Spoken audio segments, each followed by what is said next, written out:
বন্ধুরা, আমার চ্যানেলে তোমাদের সকলকে স্বাগত।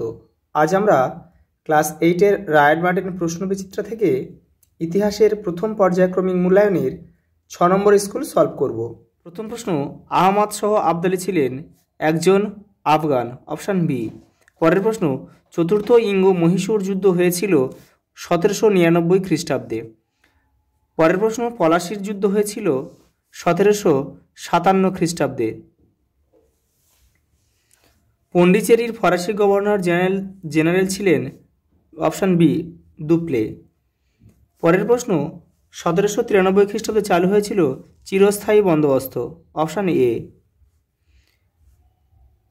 পরের প্রশ্ন, বাংলার নদীপথগুলি জরিপ করে রেনেল মোট মানচিত্র তৈরি করেছিলেন 16টি, অপশান এ।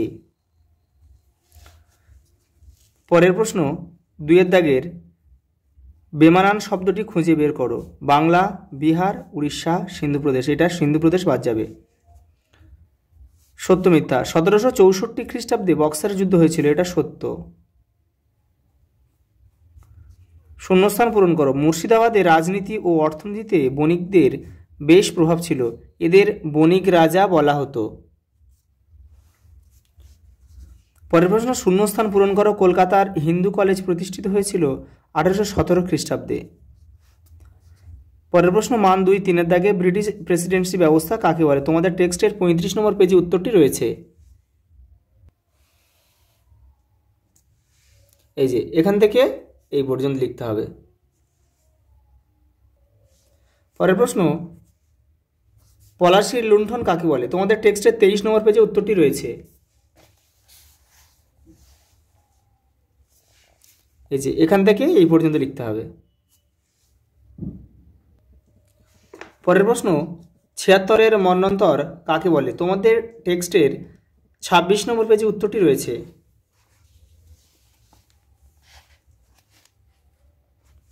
এই যে এখান থেকে এই পর্যন্ত লিখতে হবে। পরের প্রশ্ন, অন্ধকূপ হত্যা সম্পর্কে কি জানো? তোমাদের টেক্সটের 22 নম্বর পেজে উত্তরটি রয়েছে।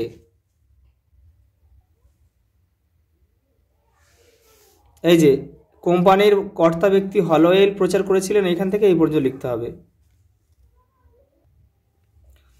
পরের প্রশ্ন, কোম্পানির সিপাহী বাহিনী বলতে কি বোঝো? তোমাদের টেক্সটের 41 নম্বর পেজে উত্তরটি রয়েছে।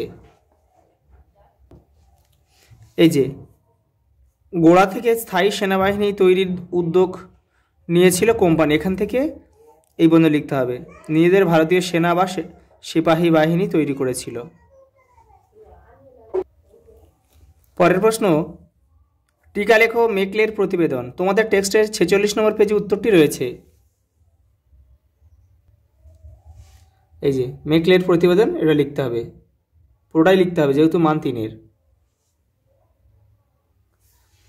পরের প্রশ্ন, মান 5, ভারতে ব্রিটিশ কোম্পানির আধিপত্য বিস্তারের ক্ষেত্রে অধীনতামূলক মিত্রতা নীতি থেকে সত্ত্ববিলোপ নীতিতে বিবর্তনকে কিভাবে ব্যাখ্যা করবে? এই যে ভারতে ব্রিটিশ কোম্পানির আধিপত্য বিস্তারের ক্ষেত্রে অধীনতামূলক মিত্রতা নীতি থেকে সত্ত্ববিলোপ নীতিতে বিবর্তনকে কিভাবে ব্যাখ্যা করবে? এখান থেকে লিখতে হবে, এখান থেকে লিখতে হবে, এপারেও লিখতে হবে। এই যে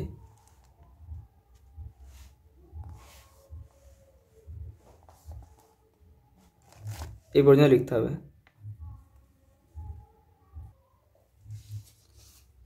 পরের প্রশ্ন ওর সঙ্গে অথবা দিয়েছে, দ্বৈত শাসন ব্যবস্থা সম্বন্ধে লেখো। তোমাদের টেক্সটের 26 নম্বর পেজে উত্তরটি রয়েছে। এই যে দ্বৈত শাসন ব্যবস্থা, এটা পুরোটাই লিখতে হবে কিন্তু যেহেতু মান 5-এর। পরের প্রশ্ন, কোম্পানির শাসনের সঙ্গে জমি জরিপের সম্পর্ক কি ছিল? ইজারাদারি বন্দোবস্ত চালু করা ও তা তুলে দেওয়ার পিছনে কি কি যুক্তি ছিল? এই যে কোম্পানির শাসনে সঙ্গে জমি জরিপের সম্পর্ক কি ছিল, ইজারাদারি বন্দোবস্ত চালু করা তা তুলে দেওয়ার পেছনে কি কি কারণ ছিল? এখান থেকে এই পর্যন্ত লিখতে হবে। এপারে রয়েছে প্লাস ওপারেও কিন্তু রয়েছে, এপারেও রয়েছে এই পর্যন্ত। এই যে ইজারাদারি বন্দোবস্ত চালু করার কারণ এখান থেকে এই পর্যন্ত, আর এখান থেকে লিখতে হবে। চলো শেষ প্রশ্ন, লর্ড উইলিয়াম বেন্টিংয়ের সংস্কার সম্বন্ধে লেখো। তোমাদের টেক্সটের 39 নম্বর পেজে উত্তরটি রয়েছে। এই যে লর্ড উইলিয়াম বেন্টিংয়ের সংস্কার, এখান থেকে এই পর্যন্ত লিখতে হবে। আজ এই পর্যন্ত, দেখা হবে পরের ভিডিওতে।